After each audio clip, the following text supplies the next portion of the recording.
Les voy a enumerar casos, miren. El chico que siempre le va mal en la facu, que siempre estudia pero falla y reprueba. La chica que siempre sale con chicos que quieren tener sexo con ella, están una vez con ella y después no le escriben nunca más. O aquel chico que dice que siempre eligen mal las chicas.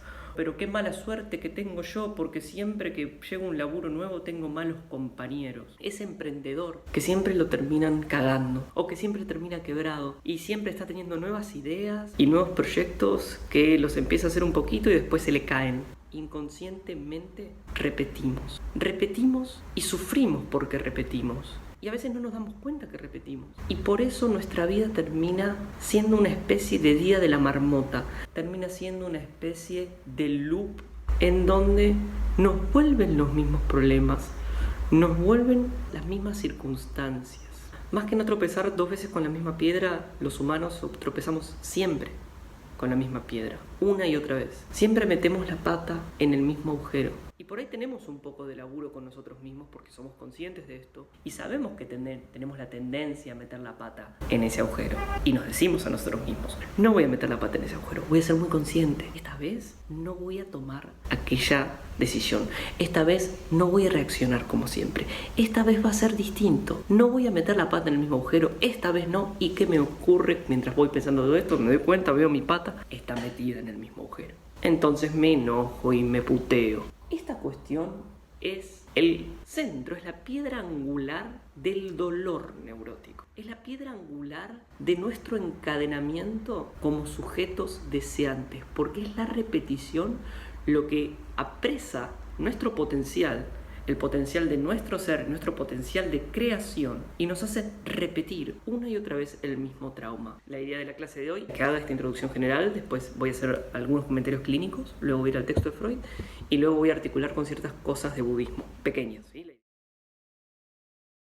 A veces sí aprendemos de la experiencia, por ahí sí nos electrocutamos porque metimos los dedos en el enchufe, no los volvemos a meter, no volvemos a cometer el mismo grave error. Pero en muchas otras cosas parece que nunca aprendemos. ¿En cuáles específicamente? En esas cosas que más nos atraviesan. En el desarrollo de la profesión, en el amor, con las amistades, con la familia. Ahí parece que nunca aprendemos. La frase "el hombre es un animal racional" es una frase atribuida a Aristóteles. Aristóteles fue un discípulo griego, obvio, de Platón. Platón fue discípulo de Sócrates. Aristóteles vivió entre el 384 y el 322 a.C. Y básicamente esta idea de que el hombre es un animal racional sería la continuación de su teoría de que el hombre es un animal político. Bueno, justamente Freud va a subrayar: el hombre es un animal irracional. La razón nos regula en parte. El pensamiento coherente, la coherencia nos regula solo en parte. La mayor parte de nuestro psiquismo se encuentra regulado por mociones, por movimientos o por tendencias irracionales. Hablamos de un humano que está movido por motivos que él mismo desconoce. Y en esto, Freud lo que hace es dar un paso más en la descentralización de ese ego mega poderoso que los hombres de algún tiempo creyeron tener. Hay una frase muy linda, que no la pude encontrar, alguien me va a ayudar y me va a decir dónde estaba, que dice así: antes de Copérnico, o antes de Galileo, no me acuerdo, perdón, Copérnico o Galileo, el hombre creía que su planeta era el centro del universo. Que las estrellas, los soles y las lunas, bueno, las estrellas y los soles son lo mismo, los planetas, las estrellas y la luna, y los soles, giraban todos en torno al planeta, a la casa elegida por Dios. Pero estos astrónomos tiraron abajo esta noción, hicieron del planeta, advirtieron que el planeta es un punto perdido en millares de otros puntos celestes en un universo ignoto y descentralizado. Antes de Darwin, el hombre pensaba que el humano era hecho a imagen y semejanza de Dios, que el sexto día fue el sexto, creo que fue el sexto o el quinto, bueno, no me acuerdo. El sexto día o el quinto día de la creación puso primero a Adán, después a Eva, que lo sacó de la costilla, se acuerdan toda esa cuestión, y estaba hecho a imagen y semejanza de Dios. Pero Darwin va a echar por tierra esta idea y va a decir que no estamos hechos a imagen y semejanza de Dios, que estamos hechos a imagen y semejanza de los monos. está mal dicho, pero de los primates superiores, de los homínidos superiores. Seríamos el resultado de un largo proceso evolutivo que finalmente nos arroja al mundo o al reino animal. Somos un animal más. Finalmente, antes de Freud, el hombre pensaba que todo lo que pensaba, hacía, decía y elegía era producto de su voluntad consciente, de su decisión. Pero Freud echó por tierra esta noción con su concepto de el inconsciente, con su concepto de que más que decidir, somos decididos por aquello que está en nosotros pero que no sabemos que está. Va a parecer que todo lo que estoy diciendo en verdad es lo mismo que ya vengo diciendo hace 20 clases. Yo siempre en el fondo estoy diciendo lo mismo y siempre estoy explicando lo mismo, pero hoy el concepto de compulsión a la repetición tiene una cara muy particular. El concepto de la repetición ya no es algo del orden que está situado en lo sintomático, que puedo decir, che, tengo un problema, tengo un síntoma, esto me anda mal, esto me sale mal. Está situado en el plano de la acción. Y cuando repito, no soy consciente de que estoy repitiendo. O soy consciente de que estoy repitiendo en parte, en ínfima parte, pero no lo puedo detener. Entonces es verdad que estamos regulados por nuestro intelecto, pero solo en parte. Gran parte de nuestra vida se parece más bien a esto. Me propongo determinar la respuesta a la pregunta. ¿Es mi hermano más tonto que un hámster? Oye, Lisa, mira lo que puedo hacer. Robert salió.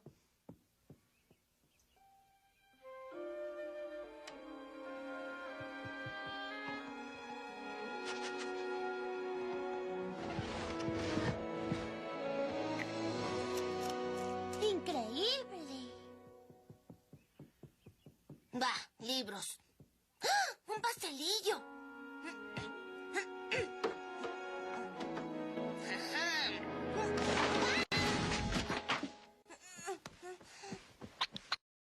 Hámster 1, Bart 0. Experimento 2. El alimento está conectado a una ligera corriente eléctrica. El hámster ha aprendido una valiosa lección. Cuídate de la mano del hombre. No tocar.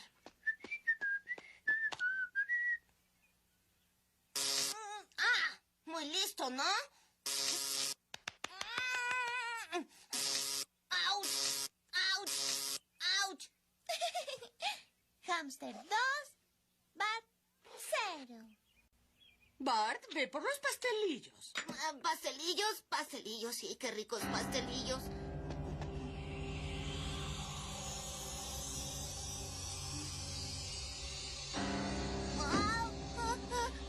Vieron que estoy más canchero, ahora sé poner videos en este video. No, gran novedad. Bien, todos somos Bart, todos repetimos incesantemente los mismos errores. Y esto sucede debido a que en el inconsciente hay una ley. Todo lo que evito, vuelve. Y lo vuelvo a vivir hasta que no aprendo lo que tengo que aprender de ello. Una vez, ya hace tiempo, leí un meme en Facebook que decía, lo había publicado una amiga, decía: si una no hace introspección, el alma de tu ex se te presenta en el cuerpo de una nueva persona. La Kabbalah piensa que la pareja es una condena a la cual uno está condenado a vivirla hasta que uno no aprende. Así que esto es re común en el consultorio. Mi problema es mi pareja, no. El problema es que si yo cambio la pareja como si estuviera cambiando un mueble, y eso es muy fácil hoy porque como tengo Tinder, entonces puedo ir cambiando todo, ¿no? Como hoy puedo ir bajándome aplicaciones o ir moviendo muebles, también puedo mover gente. Eso pasa hoy en el discurso consumista. Yo estoy condenado a tener la pareja que tengo, porque con la pareja que tengo yo estoy procesando conflictos, posiciones inconscientes y elementos internos míos. Si yo cambio la pareja, simplemente cambio de figurita, pero mi próxima pareja me va a reflejar lo mismo, porque esencialmente lo que yo veo reflejado en el otro es mi propio interior. Y lo voy a decir ya, y esto anótenlo, esto es esencial. Lo más inconsciente en mí me aparece en el otro. Habíamos dicho las clases que pasaron que el inconsciente es aquello reprimido que por intolerable uno lo guarda, lo reprime, pero que después retorna en un síntoma, retorna en un sueño, retorna en un acto fallido, retorna en un pequeño accidente, etc. Bien, pero lo más intolerable de lo intolerable, lo más difícil de roer, me aparece siempre en el otro.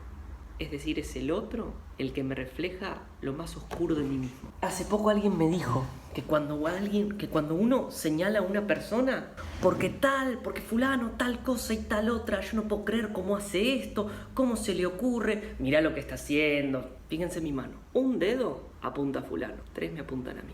¿Quién es mi enemigo? ¿Quién es mi problema? No habla de mi enemigo, no habla de mi problema, habla de mí mismo, habla de mi escenario interno, porque es mi escenario interno lo que está reflejado en ese afuera. Yo sé que esto muchas veces cae mal porque es un saber que va completamente en contra de la posición de mi problema es el otro. Con esto no estamos diciendo que no hay problemas en lo concreto, que no hay problemas en lo real. Lo real tiene muchos problemas.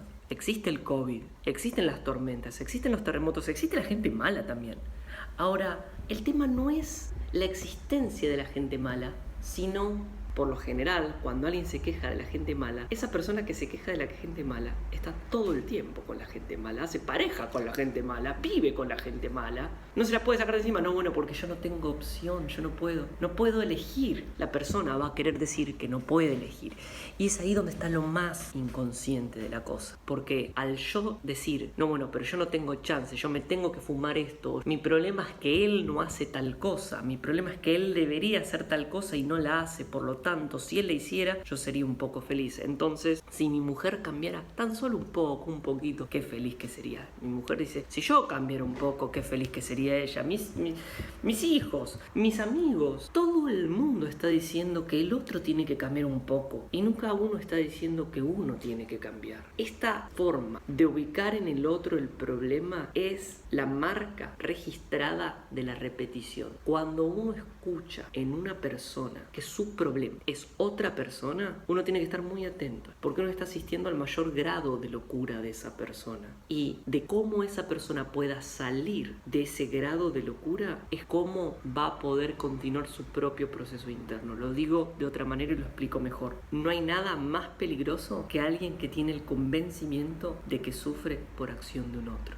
Cuando Hitler asume y deviene canciller de Alemania en el 33, deviene canciller con una aprobación de más arriba del 90%. ¿De qué venía Alemania? Alemania venía de haber perdido la Primera Guerra Mundial y de haber sido bastardeada completamente y hecha pelota a nivel de hambre, a nivel de impuestos que tenían que pagar todos los costos de la Primera Guerra. El Tratado de Versalles, firmado en París cuando terminó la Gran Guerra, la Primera Guerra, le imponía serias restricciones que hacían que no se pudieran desarrollar. Finalmente los tenían pisoteados a más no poder. En medio de ese dolor, de esa oscuridad, de esos tiempos oscuros, si se quiere, que atención, eran producto de las decisiones que había tomado ese pueblo. No es que le habían caído del cielo. Bueno, ¿qué empezó a pasar? Empezó a anidar la locura y empezó a retornar un tipo de pensamiento mítico, un tipo de pensamiento supersticioso, no racional, completamente pasional, que empezó a gestar básicamente esta idea. La idea era, nosotros los alemanes no perdimos la guerra en verdad, nos la hicieron perder, ¿no? Nosotros, ningún problema. Perdimos porque nos cagaron. ¿Quiénes nos cagaron? Los judíos. Dirías, pero qué razonamiento loco este. Esto anidó y formó un gobierno durante años y llegó a matar millones de personas. Estoy hablando mal. Todo el movimiento, un movimiento que venía de un dolor inmenso, de una hiperinflación, bueno, en fin, de serios problemas, ¿qué empezó a decir? No, bueno, en verdad, el problema no estuvo en las decisiones de haberme metido en una guerra, de toda mi historia.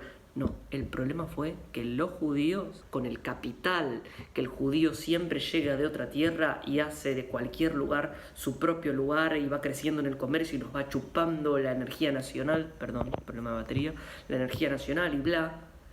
Entonces ahora el problema no eran ellos. Bien. La locura es eso, y es la marca registrada de la repetición. Es la marca registrada de lo que después voy a denominarles, y les voy a poner bien un concepto del acting out. El acting out es la repetición. Cuando la persona repite, la persona está tomada o poseída por un espíritu del pasado. Ese espíritu del pasado literalmente es un recuerdo, pero que la persona no concibe o no ve en ese momento como un recuerdo. Gente, hay dos formas de recordar. Yo puedo recordar siendo consciente que recuerdo. Entonces me preguntan, Ale, ¿te acordás de cuando te fuiste de viaje de egresado? Sí, me fui a tal lado, me pasó esto, me pasó aquello. Pero también puedo recordar sin ser consciente de que estoy recordando. Puedo recordar en acto. Yo puedo estar tomado por el espíritu de un recuerdo y estar actuando un recuerdo sin saber que eso está sucediendo. Este ejemplo ya lo di, pero lo vuelvo a dar. Un paciente vivió toda su vida con un padre muy dominante, muy de identificarse al patriarca, al macho alfa de la casa, con toda la cuestión de dominación y violencia alrededor. Y resulta que en esta casa este padre, el único que hacía bien las cosas era él. Y como el hijo se termina identificando a él porque quiere ser como el padre, quiere imitarlo, quiere hacer todo como él. Entonces supongamos que este padre hacía asados en la casa. El hijo quiere aprender a hacer asado. Empieza a tratar de hacer asado. Pero aquí que al padre nunca le gustan sus asados. Siempre tenía un pero, siempre le encontraba un pelo al huevo, siempre se ocupaba de demostrarle a este hijo que su asado no era suficiente. Ojo, para él internamente él había hecho todo tal cual lo que había hecho su padre. Había puesto la parrilla a tal lado, puso la carne de tal otro, hizo el carbón así y asá. Sin embargo, siempre fallaba algo. El padre siempre se ocupa de demostrarle que él nunca llena sus zapatos, que él nunca alcanza. Supongamos que el padre se murió y pasaron 20 años. Y este hijo, ya ahora adulto, está en el club con la familia haciendo un asado. Está haciendo el asado y de repente viene un amigo de una familia de al lado y dice, che, fulano, ¿por qué no movés los chorizos para allá? Y de repente esta persona, el hijo de este padre, se angustia mucho y siente una ira y un calor por la zona del plexo solar. El enojo se siente mucho en el plexo solar, ¿sí? Una irradiación de calor enorme desde el plexo solar. Siente una ira y le dice, che, la puta que te parió, ¿por qué no te metes en tu propio asado? O sea, no me vengas a joder el mío. Obviamente el otro no entiende qué está pasando. Bueno, pará, tranquilo, te dije que muevas los chorizos, todo bien, dale, te dejo. En ese momento la persona no dice al amigo, cuando le dice mueve los chorizos, dice, pará, dame un minuto. ¿Sabes qué pasa? Cuando vos me decís eso, a mí me hace acordar a mi viejo que yo nunca llegué a cumplir el ideal a mi padre. Por lo tanto, lo que vos me estás diciendo me enoja. Así que te pido por favor que no me lo digas. Todo eso no pasa, porque esto pasa en una fracción de segundo, es rapidísimo. Le dicen lo de los chorizos y él se enoja automáticamente. ¿Por qué? Porque es inconsciente. Y obviamente, si reacciona así, su amigo también va a reaccionar así. Este es un tipo que no se le puede decir nada finalmente. No acepta ninguna crítica. No se le puede decir. Finalmente yo no hablo con él, ¿no? Queda como una situación fea. Fea de no amistad. ¿Por qué? Porque es una persona a la cual no se le puede decir nada. Bueno, justamente, ¿quién es responsable de esto? Obviamente el sujeto que lo está padeciendo. Porque el sujeto que lo está padeciendo, si bien lo padece pasivamente, es lo que tiene adentro. Y si él no se conoce, es como no saber manejar la propia máquina. Reacciona así creyendo que el otro es el que lo está criticando, cuando en verdad lo que tiene que ver es para atrás, tiene que ver de dónde viene eso y sanar eso. Muchas personas que no reciben críticas porque fueron muy criticadas, que no pueden recibir algo constructivo. Y esto no es para decirle, enojarse, pero vos no podés recibir una crítica finalmente, porque esta persona, si está tan tomada por esto, está tan en loop con esto, que incluso cuando le digas, vos no podés recibir una crítica porque vos tal cosa y tal otra, va a volver a pensar que eso es una crítica. Con estas personas lo que no hay que hacer jamás es ir de frente, es marcar posición, porque eso ya lo hacía el padre. Hay que tratar de ser consciente de eso, de forma tal que la persona se pueda liberar de algo que tiene adentro. Porque mientras no sepa qué es lo que tiene adentro, le va a volver todo el tiempo en su vida. Eso es una repetición. La persona no sabe en ese momento que está recordando, porque está recordando en acto. Entonces, en ese repetir carece de conciencia de que está reviviendo. Por eso el texto de Freud se llama recordar, repetir y reelaborar. Porque una cosa es el recordar, otra cosa es el repetir el recuerdo sin ser consciente que lo estoy repitiendo. Y ya la salida de eso es poder reelaborar eso que me está pasando.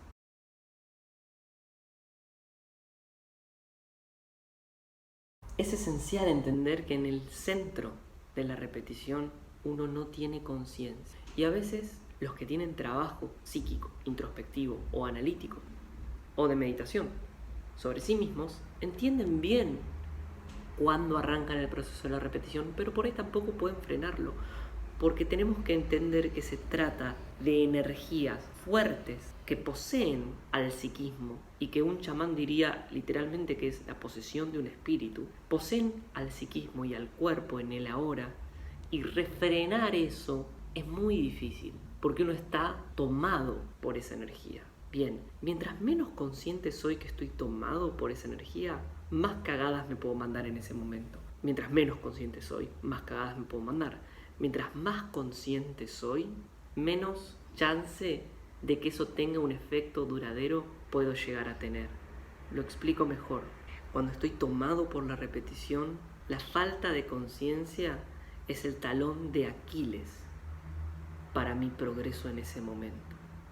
Porque cuando uno está tomado por el espíritu del malestar, de la repetición, que lo lleva a uno a ir por el mismo camino y a tomar siempre el mismo camino, en ese momento la espada más grosa que uno tiene es la conciencia, es the awareness, el poder ver, porque el poder ver implica poder separarse de eso y bien a nivel de lo inconsciente dejar de reproducir eso. Todos esos eventos de los que estamos hablando aparentemente nos ocurren, sin embargo, en un nivel primordial e inconsciente, nosotros hacemos que nos ocurra.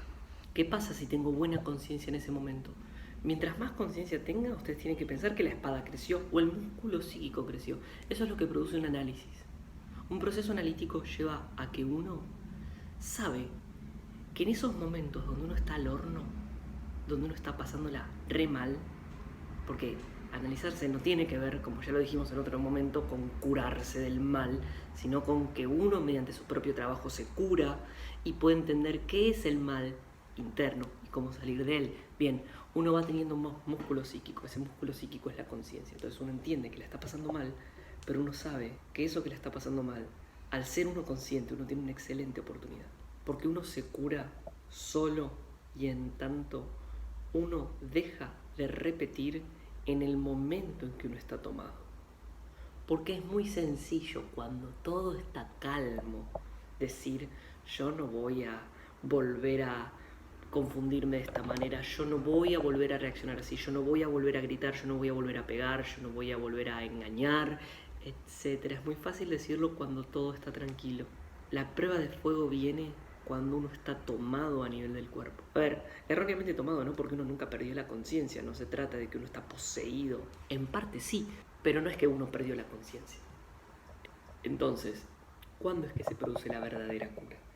La verdadera cura es cuando uno se cura, valga la redundancia, cuando uno es consciente en el momento en que uno está al horno y uno no hace nada, simplemente lo advierte. Simplemente uno pesca en ese momento que le está pasando lo mismo de siempre, que ya lo analizó en terapia, o que ya lo vio en sus meditaciones, o que ya lo estuvo pensando consigo mismo, etc. Y que esta vez no va a tomar el camino de siempre. Va a observar la sensación, va a ver que en ese momento se siente mal. Y en algún momento, porque es la ley de la naturaleza, esa sensación, esa agitación interna, ese dolor, va a ceder. Porque no hay nada que sea eterno en la vida, es impermanente. El dolor hace un pico, llega a un punto y después cae, baja. Cuando eso bajó, cuando eso pasó y la persona no reaccionó como siempre, ha tenido una gran victoria. Y esa victoria ahora es duradera. Esto es lo que Freud descubrió. ¿Se acuerdan la clase pasada que yo les señalaba esto central de que el recuerdo tenía que ser revivido con la máxima luminosidad posible, poniendo en palabras el afecto y repitiéndolo, y luego declarándolo, aussprechen, ¿se acuerdan? Puesto en status nascendi, ¿se acuerdan? Bueno, ¿por qué les señalaba esto? Porque conecta con esta cuestión que estamos señalando hoy, que es cómo cura, cómo uno se cura de una repetición, de un síntoma, cómo uno se cura de la propia cárcel. Bien, entonces el grado de conciencia es fundamental. Y mientras menos grado de conciencia tengo, más caigo en la dimensión de la locura.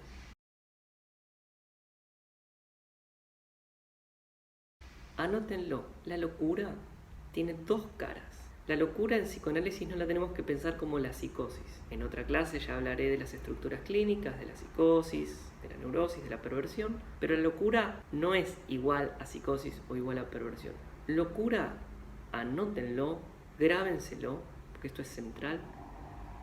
Loco es aquel que desconoce su propia responsabilidad en el desorden del mundo del cual se queja. El loco es aquel que desconoce su propio quehacer, su propia responsabilidad subjetiva y piensa que el problema es el otro.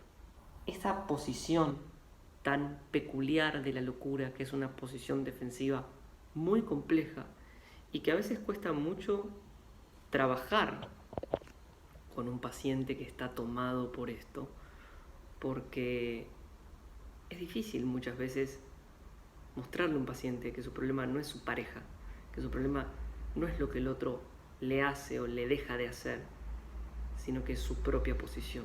Es muy difícil porque el paciente dice, ¿por qué me decís esto? No, mi problema es el otro, estoy convencido de que mi problema es el otro.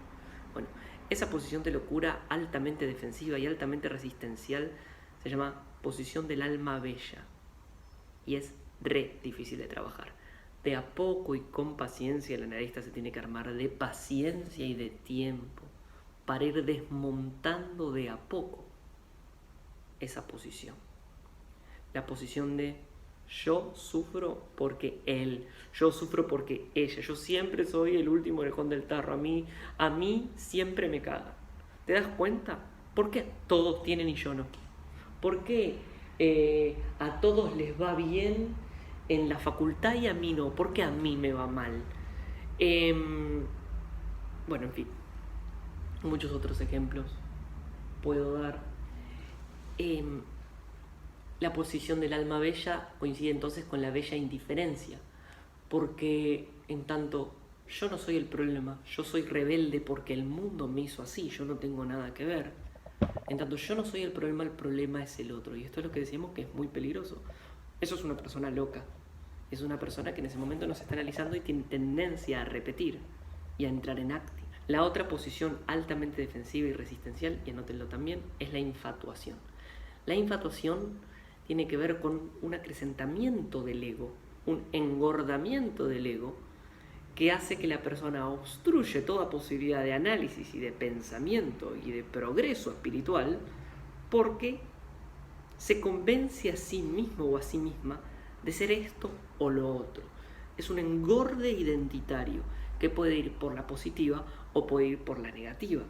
Yo puedo engordar mi ego diciendo, qué capo que soy, ilustrarme a mí mismo, qué maravilloso, Alejandro maravilloso, Alejandro, qué magnífico, ¿no? Y me ilustro a mí mismo, bien. Eso sería engordar mi ego por la positiva, o puedo hacerlo por la negativa, es decir, Alejandro es una mierda, no sirve para nada, es un inútil total, las cosas que dice no las entiende nadie. Bueno, eso es por la negativa.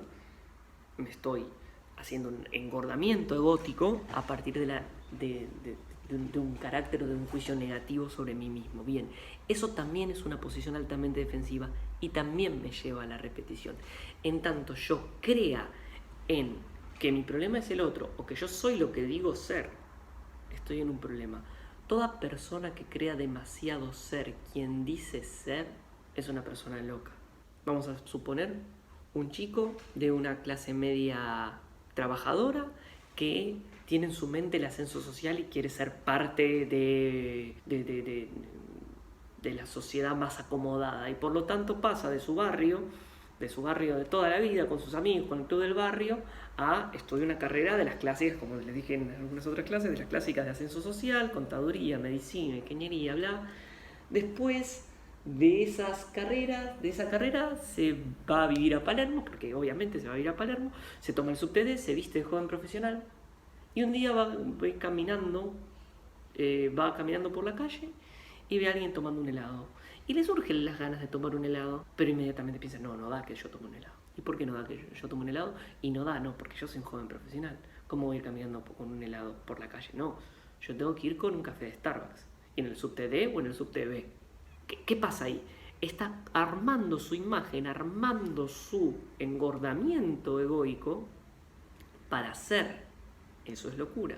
Lo mismo que loco si yo digo, yo soy psicólogo, Entonces si me dan ganas de comerme un choripán, porque me bajo en Constitución y me quiero comer un choripán, no puedo. No puedo porque yo soy psicólogo, yo me tengo que tomar un café expreso en un bar en Palermo, Hollywood, con ladrillo a la vista y citar Lacan en francés, ¿no? Eso también es una posición loca. Es también la infatuación. Y eso lleva, de nuevo, a la repetición.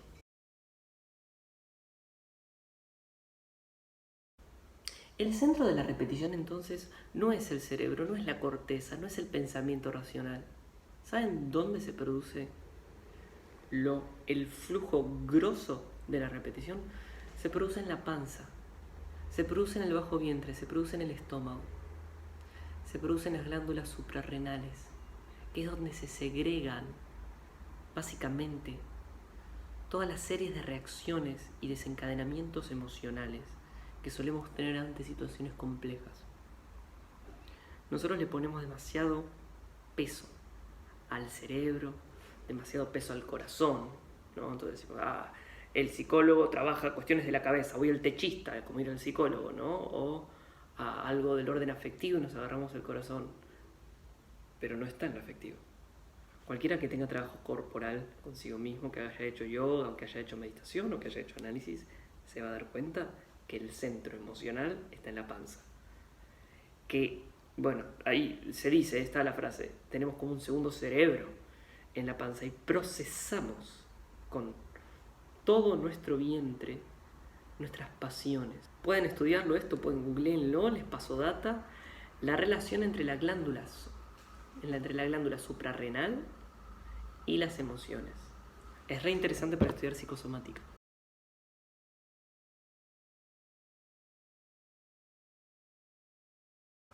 Vamos ahora a hacer una explicación más metapsicológica, una explicación hardcore de lo que estamos viendo. En simples términos, la compulsión a la repetición es el mantenimiento de la estructura del ego. Es como darle nafta al ego. ¿Y qué es el ego? Todavía no lo hemos definido del todo, pero el ego es nuestra identidad, es lo que decimos que somos, es el cuento que nos contamos o que nos contaron y que por lo tanto nosotros después contamos que somos. La repetición es lo que lo reproduce. Si no hubiera repetición en nuestra vida, entonces nuestro ego no se reproduciría. Ahora, el ego es en sí la defensa por excelencia de la represión. Es la defensa por excelencia y la resistencia por excelencia de nuestro avance espiritual, de nuestro avance a nivel deseante, de nuestro avance subjetivo. Por eso el psicoanálisis podría definirse como un progresivo desmontaje de las capas de identificación del ego. Imagínense al ego como una cebolla cuyas capas podemos ir sacando a medida que nos vamos analizando. De forma tal que en el proceso de analizarse uno va tajeando el propio ego. Y ese tajear el propio ego es doloroso. Por eso la noción de resistencia, porque uno está en el ir para adentro, uno empieza a interrogar lo que uno dice ser. Y ojo, porque acá se puede entender mal y entender que lo que uno dice ser es que yo soy un genio, entonces me hace mal pensar que no lo soy. No, puede ser eso, pero también puede ser pensar que soy un tarado. No saben lo que cuesta a un paciente dejar de pensar que es un tarado. ¿Por qué? Porque es el ego, porque es la narrativa que se cuenta a sí mismo. Entonces, eso lo ampara y lo deja cómodo en el sillón de su identidad. Ya sabe quién es, yo soy un tarado. No me interrumpan que soy un tarado porque yo soy un tarado. Me voy a ocupar de demostrarles a ustedes y a todos los demás que yo soy un tarado. Entonces voy a mandarme mis acciones, mis actings, mis actos para justificar lo que yo digo que soy. La profecía autocumplidora implica que yo realizo en la acción concreta de la vida esas acciones que hacen demostrarme a mí mismo que yo soy un problema, que yo soy un tarado. Si algún psicoanalista ve esta clase va a ver que en muchos lados, incluso ustedes, estudiantes de grafo, van a ver después que Freud por ahí habla de que el fin del psicoanálisis es fortalecer al yo. Pero fortalecer al yo en ese sentido, como lo dice Freud, en ese plano es fortalecer al self, es fortalecer al ser. Y hay que distinguir el ser del ego. Hay que distinguir nuestro self del yo. Y esto se los voy a decir muy sencillamente. En unos cuantos idiomas hay una diferencia para distinguir la primera persona del singular, el yo, como objeto y el yo como sujeto. De nuevo, no tengo un pizarrón y perdón, pero no voy a abrir un PowerPoint para hacer toda la movida para que lo vean una frase.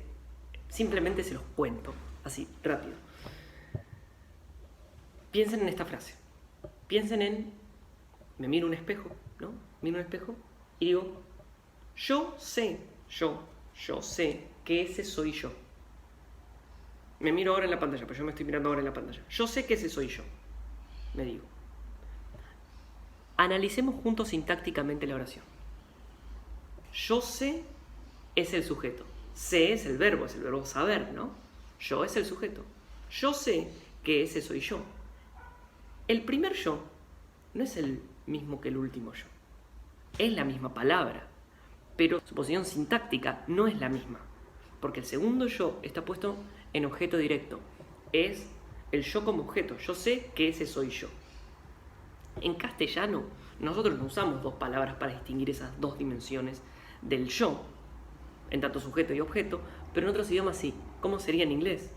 I know that's me. I know that's myself. Por un lado tengo el I y por el otro lado tengo el myself. Je sais que ça c'est moi en francés. El je sería mi posición como sujeto y el moi es mi posición como objeto. En alemán, ich weiß, das ist mich. Ich y mich. Captan entonces la cuestión. Hay dos dimensiones de uno. Está uno como ser, uno como sujeto y uno como objeto. El yo es uno como objeto. Es lo que veo, es lo que armo en mi Instagram, es mi imagen. Y la imagen no es solo la imagen que yo le presento al mundo. Oigan, que las Instagram de todas las personas son Instagram re felices. ¿Vieron lo que son los Instagrams y los Facebook? ¿Qué sube uno a Instagram o a Facebook? Felicidad pura. Uno sube fotos riendo, las fotos que obviamente a uno lo favorecen. Uno sube viajes, amigos, novias, novios, etc. Uno no sube una foto del funeral del abuelo. Uno no sube una foto del día que uno está triste, hecho pelota, porque tuviste un mal día, porque te duele la cabeza, porque estás todo transpirado, porque estás menstruando, porque tal cosa, porque tal otra, porque te acabas de pelear. Uno sube, uno depura. Y eso es lo que uno muestra para el otro.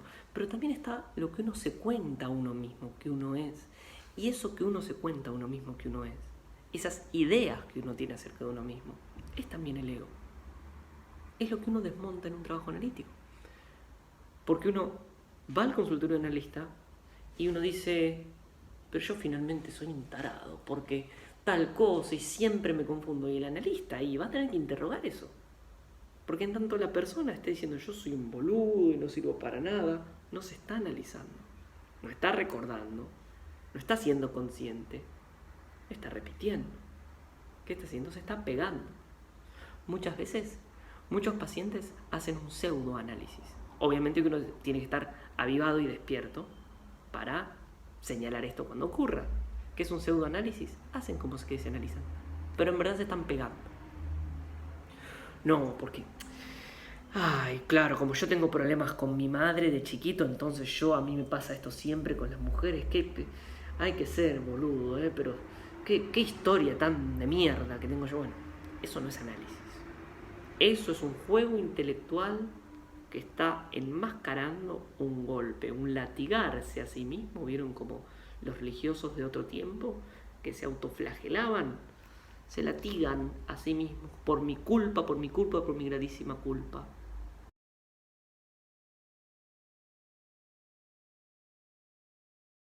Si han leído este autor que les recomendé hace 2 clases, Eckhart Tolle, en El poder de la hora, Eckhart Tolle tiene un concepto brillante, genio total, para referir la compulsión a la repetición.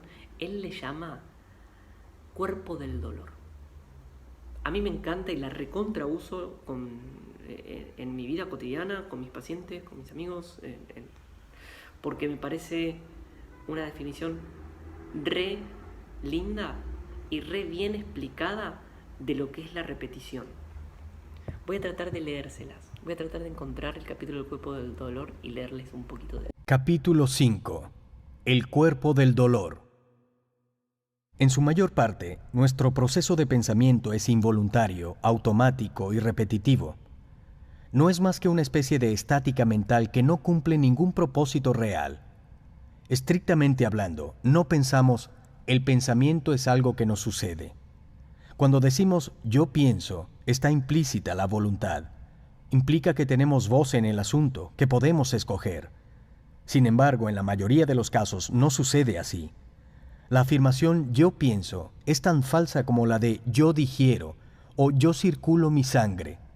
La digestión sucede, la circulación sucede, el pensamiento sucede.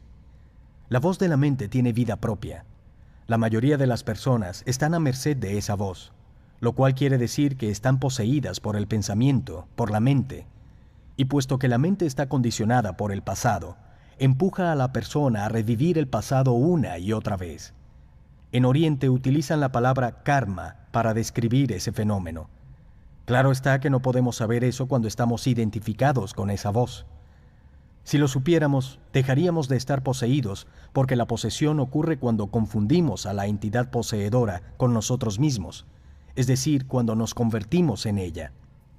Durante miles de años, la humanidad se ha dejado poseer cada vez más de la mente, sin poder reconocer que esa entidad poseedora no es nuestro ser.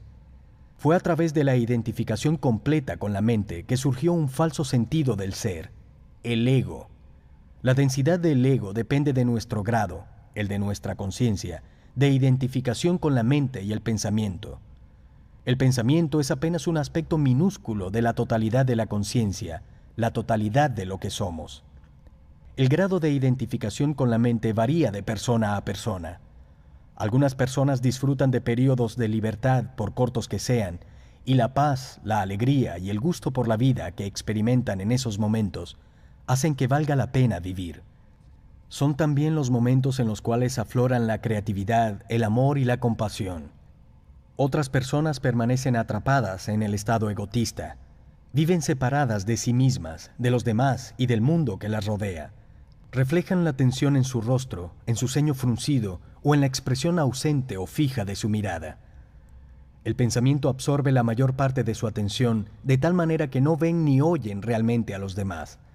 No están presentes en ninguna situación porque su atención está en el pasado o en el futuro, los cuales obviamente existen solo en la mente como formas de pensamiento, o se relacionan con los demás a través de algún tipo de personaje al cual representan, de manera que no son ellas mismas. La mayoría de las personas viven ajenas a su esencia, algunas hasta tal punto que casi todo el mundo reconoce la falsedad de sus comportamientos y sus interacciones, salvo quienes son igualmente falsos y los que están alienados de lo que realmente son. Estar alienado significa no estar a gusto en ninguna situación o con ninguna persona, ni siquiera con uno mismo. Buscamos constantemente llegar a casa, pero nunca nos sentimos en casa.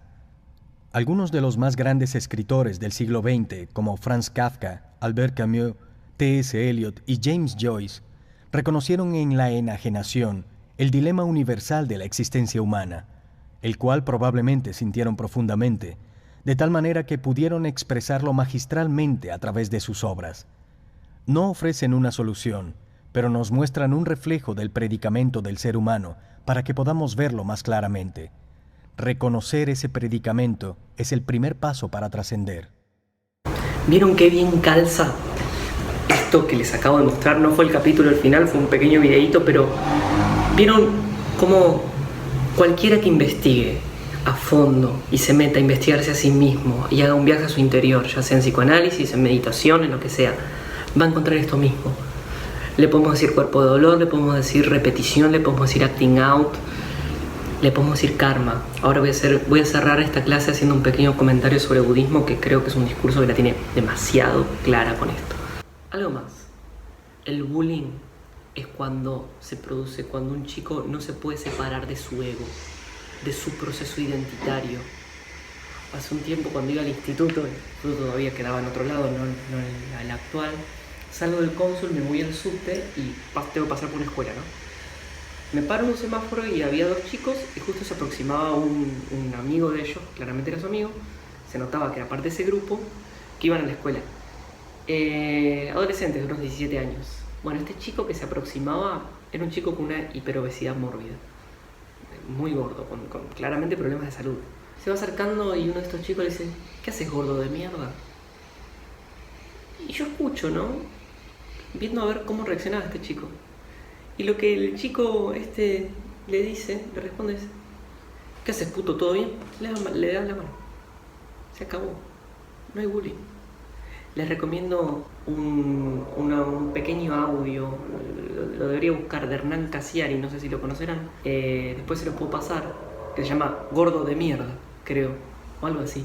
Por ahí lo acabo de inventar yo ese nombre, pero estoy casi seguro que era Gordo de Mierda, donde él cuenta cómo le hacían bullying de chico y cómo él encontró la forma de sortear eso. Y la forma de sortear el bullying tiene que ver con que el bullying se produce porque un chico o una chica no se puede separar de lo que le dicen que es. No importa si le dicen gordo, alto, 4 ojos, etc. Lo que importa es que este chico se sienta mal en relación a eso y entienda que eso está describiendo su ser. Si no es un mero nombre que pasa y por lo tanto no se produce. Para que se produzca el bullying tienen que haber 2 personas. El que dice la palabra, que todos los niños y adolescentes, incluso las personas grandes, le van a poner un calificativo al otro. A ver, gente, todo el mundo le está calificando a todo el mundo. Ustedes ya me calificaron a mí, eso es obvio. Todo el mundo califica a todo el mundo. Todo el mundo le pone nombres a todo el mundo.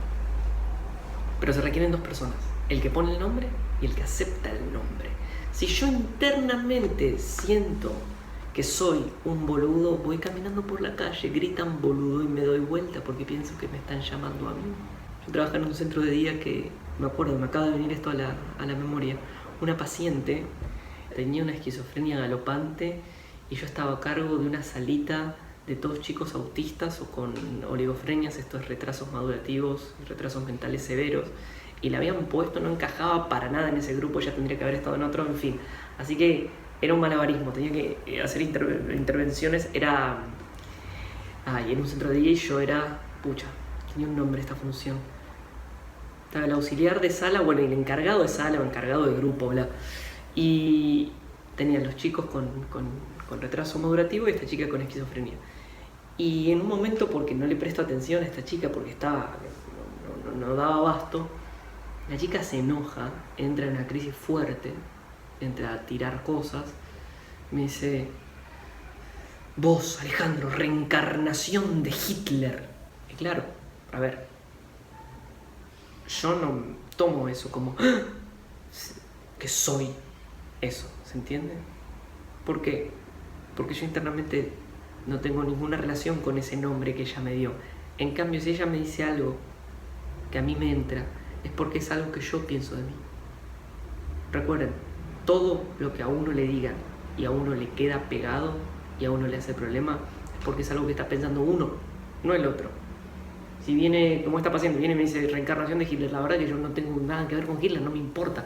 Por lo tanto, no me quedé pensando, sí me quedé pensando en lo ocurrente de la cosa, ¿no? Porque de todas las cosas me podría haber dicho, mire que tenía un par para decirme, que me haya dicho esa, realmente era,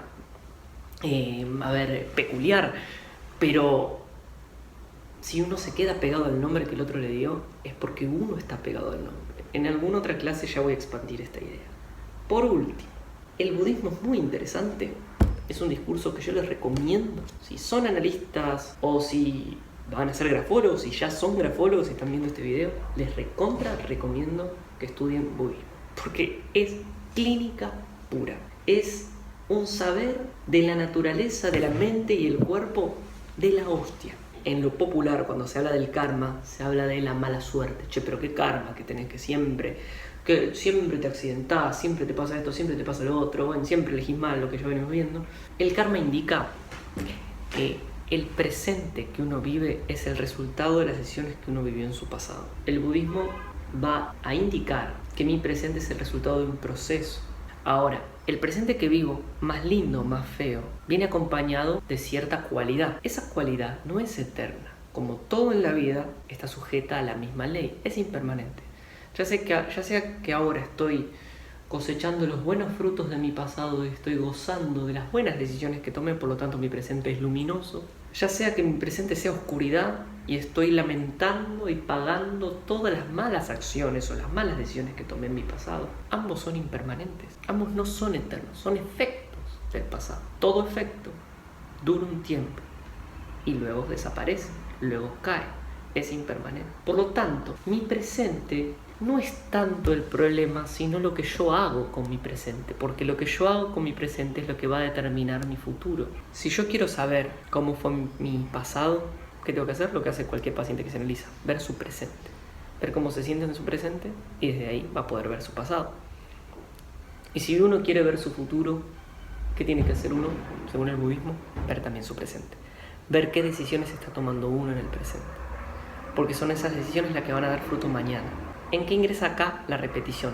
La repetición en el budismo se llama sankara, traducido al sánscrito por samsara. Sankara está en Pali, en la lengua original del Buda. Sankara es la reacción. ¿La reacción ante qué? Ante lo que siento, lo que estoy sintiendo en este momento. Si yo siento algo lindo, entonces mi reacción generalmente es de aferrarme a ello. Si siento algo feo, mi reacción es de sacarme de encima eso feo. Bueno, cualquiera de esas dos posiciones serían erróneas porque me harían reproducir mis condiciones de encarcelamiento. Mi presente, sea luz u oscuridad, es el resultado de mi pasado. Si yo reacciono mal en mi presente, lo único que yo estoy haciendo es plantar una semilla para mañana. Es decir, que el efecto de la compulsión a la repetición, que el efecto de repetir, el mayor problema que tiene no es que solo te la hace pasar mal hoy, ¿se entiende? Te la hace pasar mal hoy, pero también te la hace pasar mal mañana. ¿Por qué? Porque es una enredadera que se ramifica. Me voy a quedar sin tiempo, esta clase se va a hacer larguísima, voy a ir dejando por acá, la próxima voy a retomar. Desde acá voy a seguir ampliando esto. Lo que uno tiene que hacer con un paciente cuando está en acting, cómo se sale del acting, con conciencia. Hay que detener la repetición. La clínica psicoanalítica es así. Yo no puedo trabajar con un paciente que está en repetición o está en acting. Primero tiene que salir del acting. Es decir, primero tiene que ser consciente de que está tomado por un espíritu. Tiene que detener ese espíritu. Tiene que dejar de putearse, dejar de llorar, es decir, salir de la ebullición emocional en la que está y volver a un plano de calma para poder analizarse, para poder separarse. Esto lleva tiempo entenderlo y no es que un paciente lo logra de toque, nadie lo logra de toque. Pero entonces al acting hay que detenerlo con conciencia. ¿Por qué hay que detenerlo? Porque si no se ramifica y uno tiene que procurar achatar la curva del efecto kármico. Uno tiene que procurar que no se expanda demasiado, porque entonces si se expande demasiado después no se puede tramitar la cantidad de efectos futuros que vienen. Lo expandiré prontamente. Espero que esta clase haya salido bien. Espero sus respuestas. También sus respuestas. Espero sus preguntas, sus consultas. Recuerden que ahora sí, la clase que viene, tenemos las clases en vivo que se cancelaron estas semanas, es decir que no tuvimos esta semana las clases en vivo, pero las vamos a tener las clases que vienen. Ya les voy a pasar la contraseña del Zoom y el link, el día y la fecha determinada. Bueno, gente, espero que tengan un gran fin de semana, espero que estén todos muy bien, espero en algún momento nos veremos, podremos hablar, espero que la cursada vaya saliendo bien. Nada, hablemos, escríbanme, les mando un beso.